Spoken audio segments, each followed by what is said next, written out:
afternoon here on Florida Live. Thank you, Garrett, and happy birthday to you. Well, thank you. I appreciate that.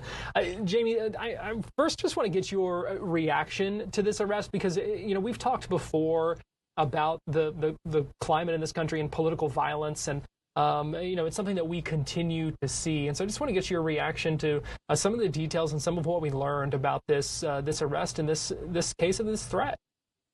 We're just coming off the assassination of Charlie Kirk and out in Utah. So, this is fresh in everyone's mind, Garrett. Unfortunately, you're going to have the radicals, whether it's on the left or right. One side wants to blame another, but both are equally responsible. We see that on social media.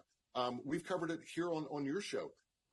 So, it's not a great surprise that we see the arrest of this individual from California making overt threats to Benny Johnson and his family. So I think, unfortunately, we're going to see more of this in the future, Garrett. I want to talk more broadly here for a second, and then we'll get into this case specifically. But what are some of the challenges of investigating threats like this and graphic descriptions of violence like this when you're talking about the kind of current climate we're in? Everyone has an opinion. Social media amplifies those opinions by 100, right? So, you're able to go out on social media and pretty much put out whatever you want to. But here's a caveat to that. When you start writing personal letters or personal emails going to that targeted person that you're opposing or you don't like what he said or she said, freedom of speech stops. But let me tell you, from a law enforcement side of this, some of these are challenging to work. A lot of people are very savvy in terms of how they're sending their mail.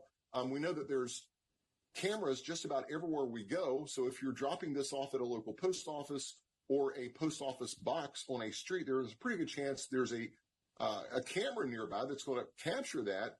But here you go again. If you're not leaving any latent prints, something identifiable to your person, or a witness, some of these are challenging to work up and actually affect an arrest.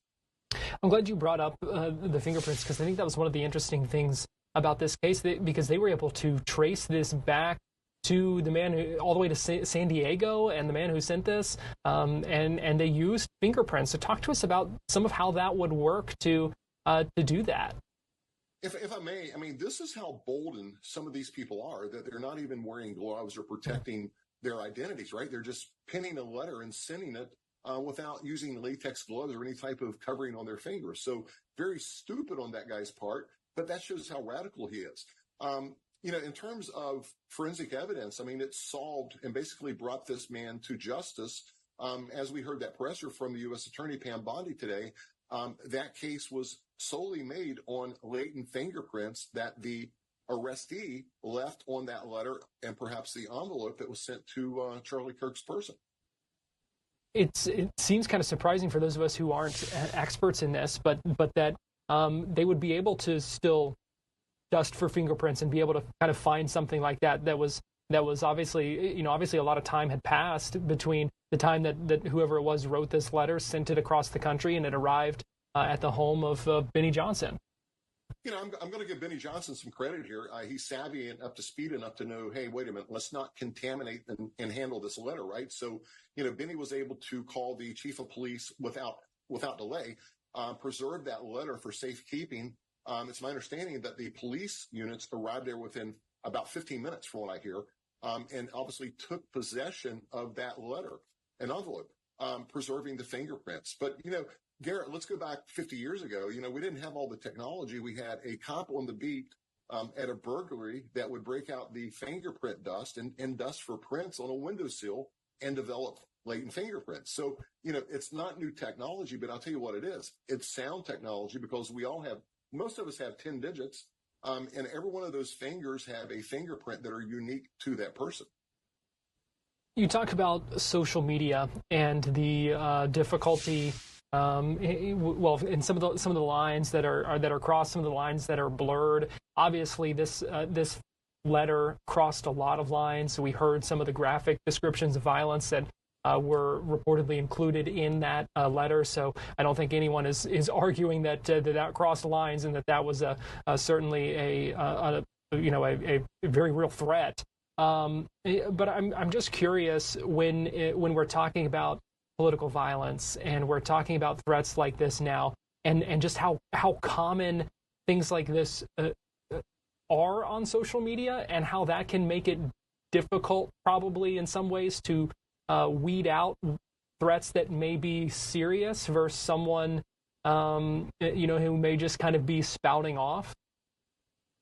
I think if you have an opinion, you're human, you're going to espouse your objection to whatever party you're opposing, right? It's not like the old days where you go to the barbershop and have a debate or a heated conversation. Unfortunately, with social media, everyone sits behind a keyboard. And Garrett, you just, it's almost like when you start talking to the police, you don't know when to shut up, right? You just keep your mouth shut, but they keep talking and keep talking. And it's so free to sit at home and be a keyboard warrior and perhaps go over the line in terms of free speech where it becomes either threatening or harmful. And I think today set sort of a new standard coming from the U.S. Attorney's Office. They're not going to tolerate any of these threats. And, the Attorney Pam Bondi pointed out from both sides of the aisle. So it doesn't mean if you're a Republican, Democrat, or independent, if you're out there espousing threats like this, they're going to investigate you. They're going to find you. And according to the Attorney General, you're going to be held accountable and go to jail. Well, and they're going to have their hands full because we do see a lot of that on social media. And so I would imagine that makes it tough when you're talking about so much to kind of sift through out there, because it's not always in the form of a letter sent to someone's house. Yeah, and here's, I hear it from the left and the right. I have friends from both sides of the aisle, and I try to keep it down the center. But I'm like, I always get engaged in these heated debates with my friends. Well, it's my freedom of speech. It's my right. Well, freedom of speech is great until it starts to harm other people, or you're making threat, especially over the internet or in person. So my better bet is I hope that the federal intelligence agencies such as the FBI, ATF, et cetera, are dealing with their local and state law enforcement, Garrett, and these fusion centers, which are located throughout the U.S., are collecting the data on these potential threats. And, hopefully they'll start getting some knocks on the doors to sort of tamper that down, or maybe distract that person from actually carrying that threat out, much like the Secret Service does with the president on his events. Yeah, it is discouraging to see, I think, sometimes that it is so prevalent these days. And for all the talk of trying to tamp down the rhetoric and that kind of thing, we still see threats and just far too pervasive. And so it's a shame to see. But may I point out one other thing? Yeah, go ahead. If you're sitting at home and you're scrolling on social media and you see something that just doesn't look right, and it looks like some radical or whack job that's you're not sure if it's a threat or not. If you perceive that as a threat, pick up the phone and call the authorities. You may save someone's life. You may save someone from actually getting their home burned down or getting shot. There's nothing wrong with reporting suspicious activity like that. And I think, Garrett, until we start doing that, it's not going to change. Well, and to your point, the Attorney General also recently, here in Florida, launched that portal where people can submit, tips to make it a little bit easier for people to do that. So I appreciate you raising that point. Thank you so much. Jamie Copenhaver, former sheriff's detective and investigator. Always appreciate your time and expertise, and thanks for joining us here on Florida Live. Good to be with you. Thank you. We're going to take a quick break, and we'll be right back. I'm John Morgan of Morgan & Morgan. Why should you hire America's largest injury law firm for your case? There's a lot of reasons. Did you know there are over 6,000 car crashes every day across the United States? That's staggering. Many will have no idea what to do next. We've recovered over $25 billion for our injured clients. We know exactly what to do. Injured in a car accident? We became the largest injury law firm in the world for a reason. There's only one Morgan & Morgan. Experience is priceless, but there's experience in being a lawyer, and there are life experiences, too. You got to have both. There are a lot of good lawyers out there, but the real question